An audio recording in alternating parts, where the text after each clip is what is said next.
Welcome back, everybody, as we continue here on Sports Talk. I'm excited about going to the phone lines right now and getting a chance to speak to the first time with a mayor. That's right. Not the mayor of El Paso. No, he's the mayor of Knox County, Tennessee. Glenn Jacobs, who a lot of you know as Kane from his wrestling days. Mayor Jacobs, first off, I appreciate you giving us a little time and joining us on Sports Talk today. Thanks, Steve. Appreciate you asking me on. It's already 2 years into your term as mayor of Knox County.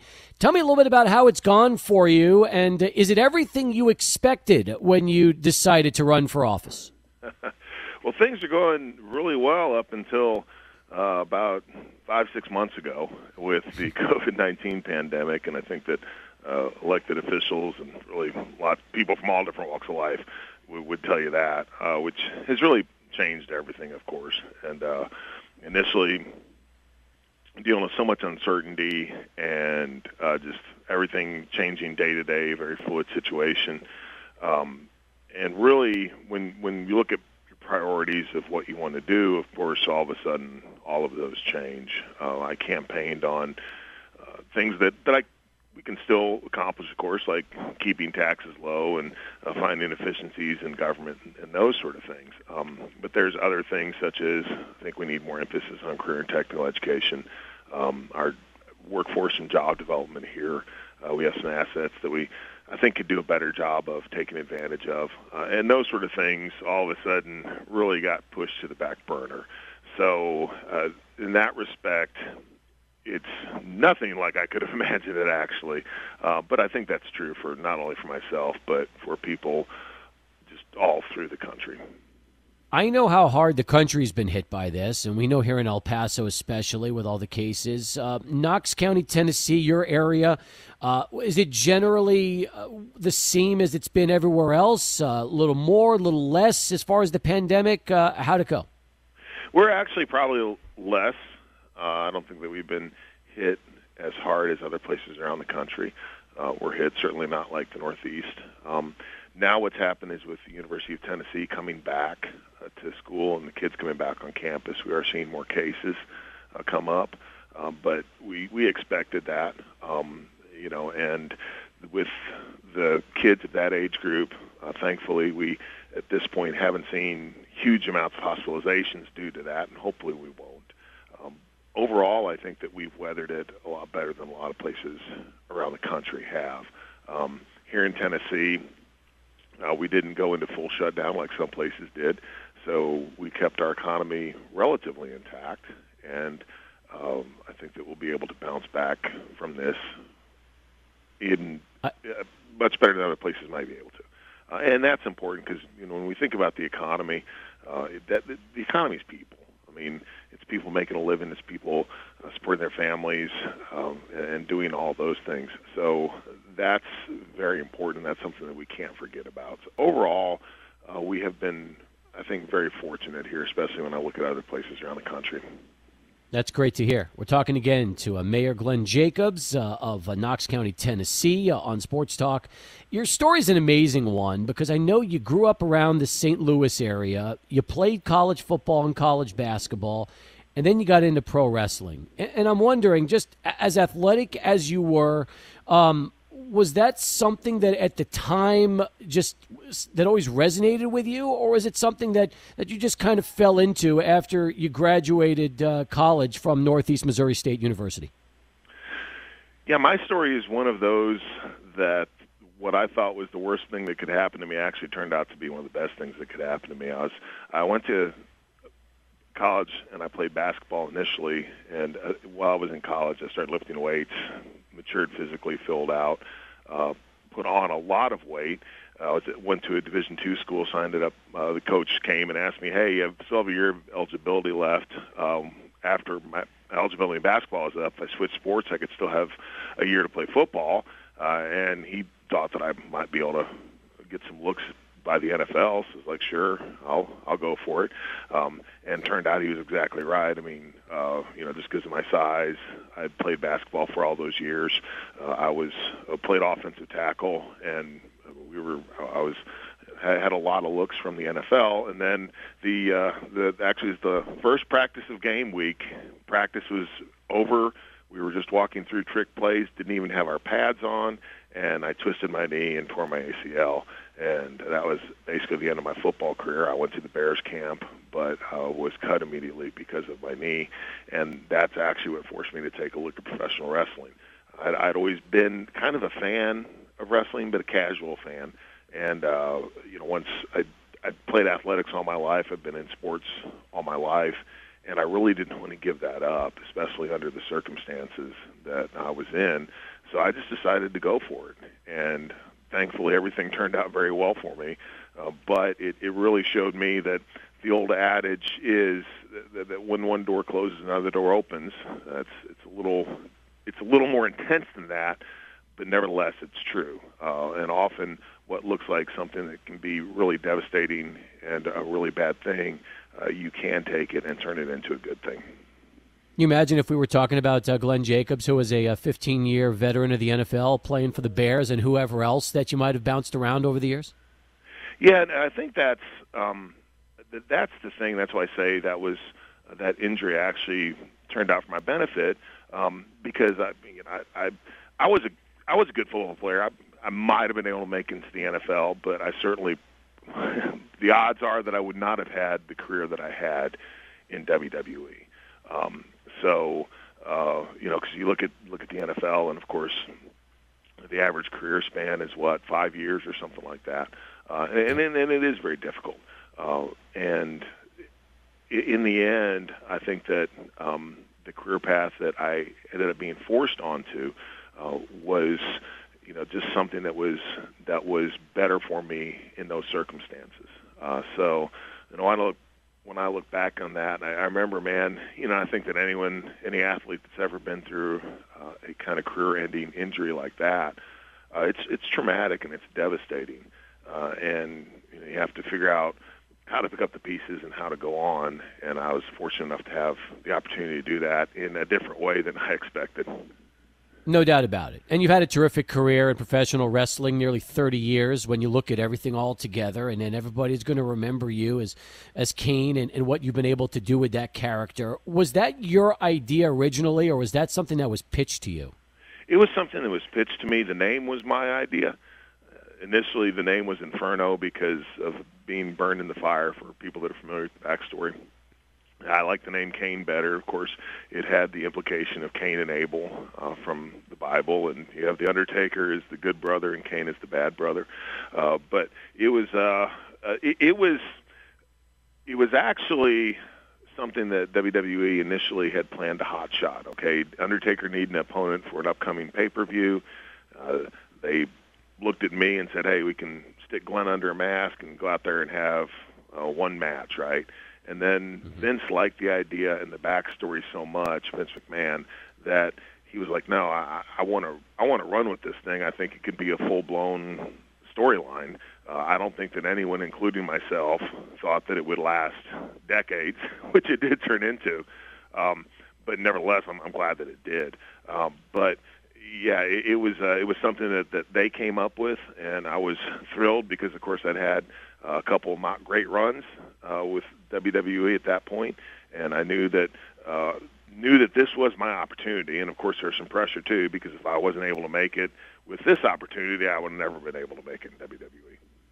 Well, you made it, and that's the most important thing. And I think what's the most impressive thing about what you were able to do, especially early on, is I don't know how you wrestled in that particular mask, just because there was not a lot of room to breathe. It modified, and obviously over time it evolved to where it was much better for you. But I can't imagine doing the things you did for so long and having just that little small, basically it's a slit where your mouth is to try to actually breathe through the course of all those matches.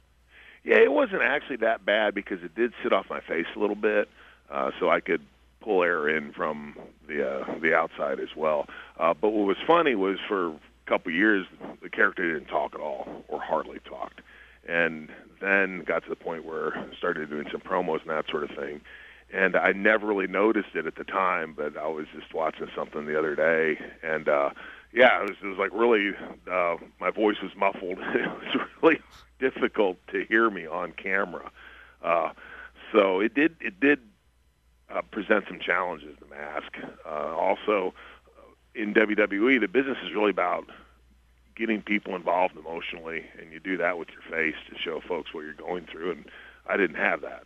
So I had to really compensate by using body language. But the original Kane character with the original mask and outfit, that's my favorite incarnation of Kane. When I think Kane, that's what I think of. And there was so much mystique and mystery about the character, so it was really unique.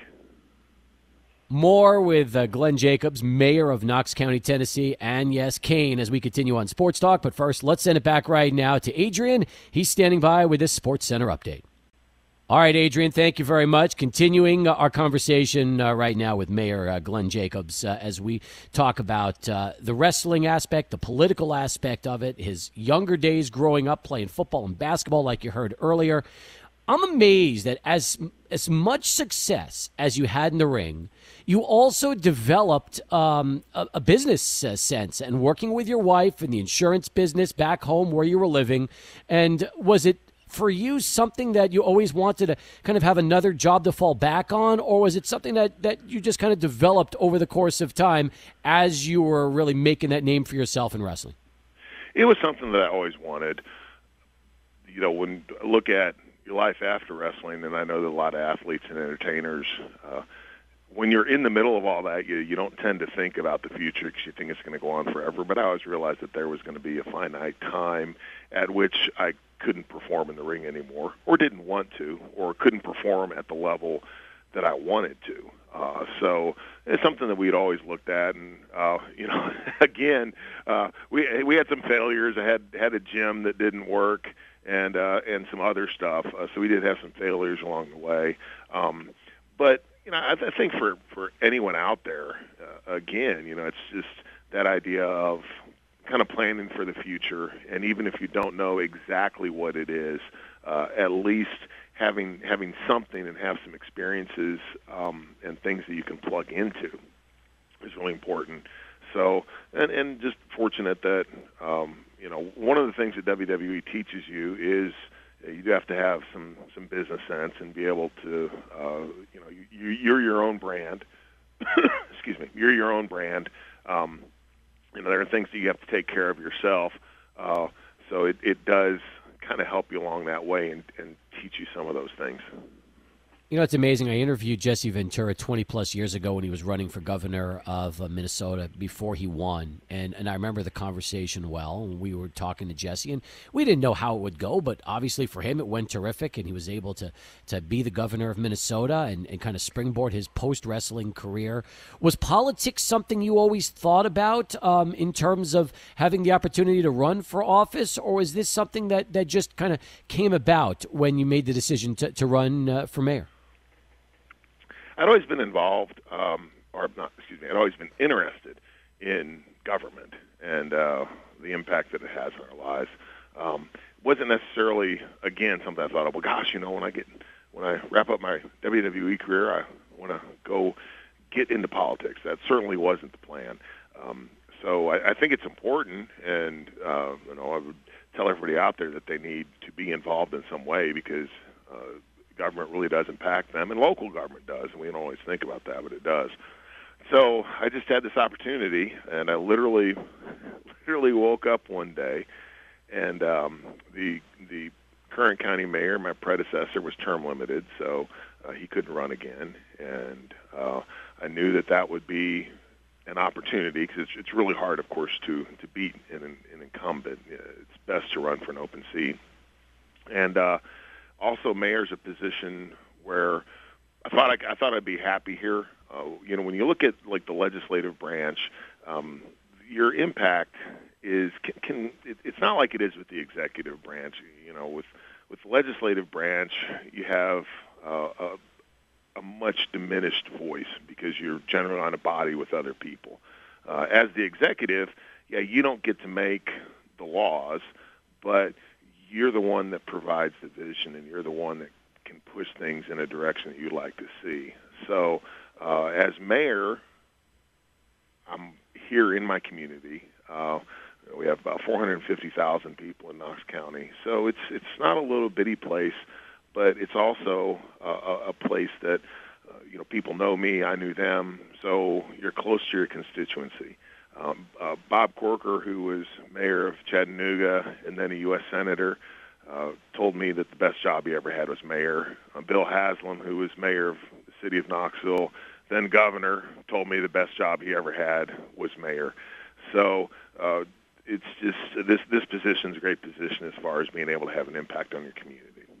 I wonder if that's the same way for you. I mean, for a guy that has done it all, you've sold out arenas, you've been at the top of your position, in professional wrestling. You know what that adrenaline was like for you as a performer.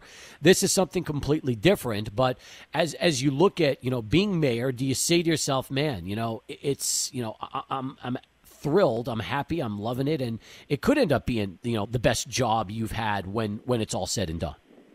Yeah, it's awesome. You really do get to feel like you're making a contribution.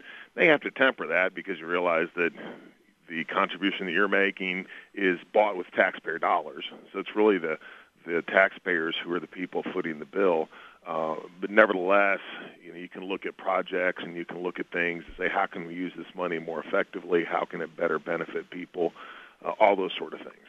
So that's what makes it great. And, yeah, I mean, it is very rewarding because I've already seen some things that I thought were important, being able to achieve those, and then we have some projects that we have on the table now that I think are good projects that can really help folks and help the quality of life for people. In some cases, for younger folks, can be life-changing, and that is very rewarding to be involved with that. It's also very humbling to know that the people of your community vested their trust in you.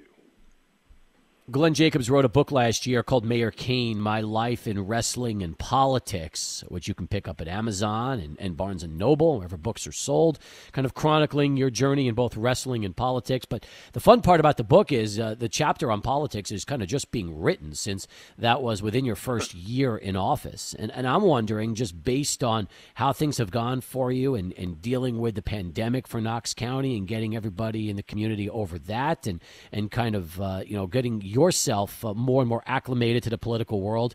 Could you see yourself wanting to eventually move on in the political landscape, or is this something like you've mentioned in other interviews where you think, you know what, I'll do it and then I'll step away? I don't feel like I need to be a career politician like so many others. Sure, I don't know. I mean, whatever the future holds is in the future, and right now I'm just concentrating on this, and there's a lot to concentrate on.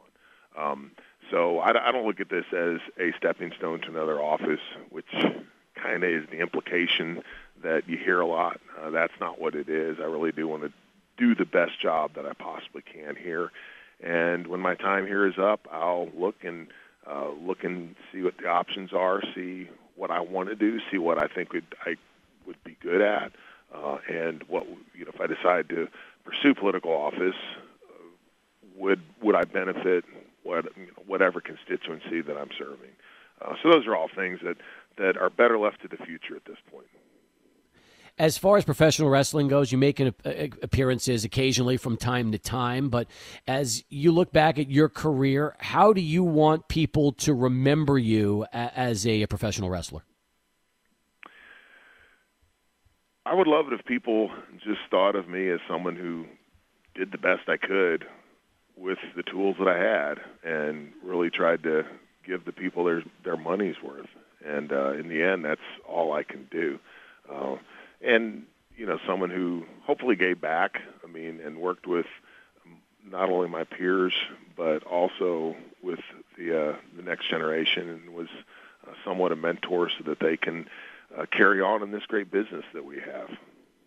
It also sounds like you've come out of it in good shape physically and mentally, which is so important, because we hear stories about just the pounding bodies take going through this night after night after night. And again, I'm not sure of what injuries you've suffered in the ring, but for the most part, it sounds to me like you've been successful, at the same time very lucky and fortunate that you've never had to worry about anything serious as a result of the wrestling career. I really have. I've been extremely fortunate. The worst injury that I have is actually my knee from football, and I never got that fixed. I've had it scoped a couple times. At some point, of course, I'll have to have a knee replacement, but that's a story for millions of people around the world who are my age. So that's the worst thing that I deal with, a couple broken bones and torn ligaments, and that's about it. And I was very fortunate that I didn't have many more traumatic injuries than I did. And as you said, too, we all now at this point worry about, like, the brain traumas, and we realize that back when I was playing football, this is not how we looked at things, but you can have a brain injury, and unlike a physical injury, of course, your brain injury doesn't show up, so you just keep on going no matter what. And there's been so much advancement made in sports, made in WWE and by WWE. They do a great job with concussions now. But I'm very fortunate, too, that I didn't suffer any ill effects from that. So I'm in good shape. I've been blessed and lucky.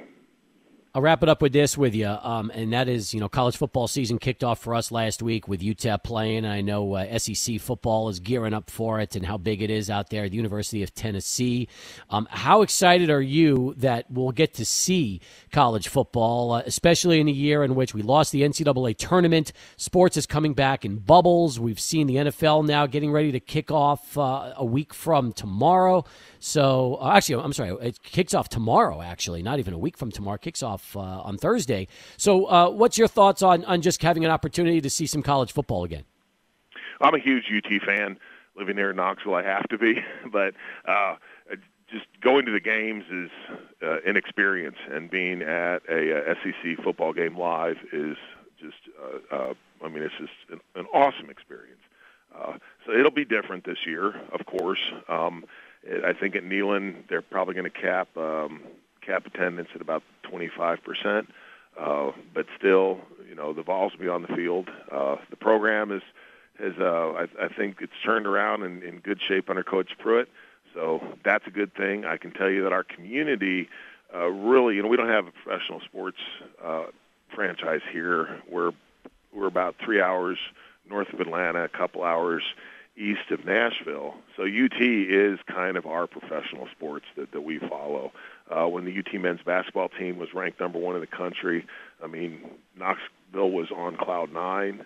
We have a strong history with the Lady Vols basketball and Pat Summitt. So the University of Tennessee athletics is a big part of our community, and I'm glad they're going to be able to play this year. Absolutely. Folks, the name of the book, again, Mayor Kane, My Life in Wrestling and Politics, from Glenn Jacobs, who is the mayor of Knox County, Tennessee. Glenn, really appreciate the time. Thanks so much for giving us your story, and super excited about the next chapter and what we get a chance to see from you here in the weeks, months, and years to come. Thanks, Steve. I appreciate it, and I enjoyed the interview.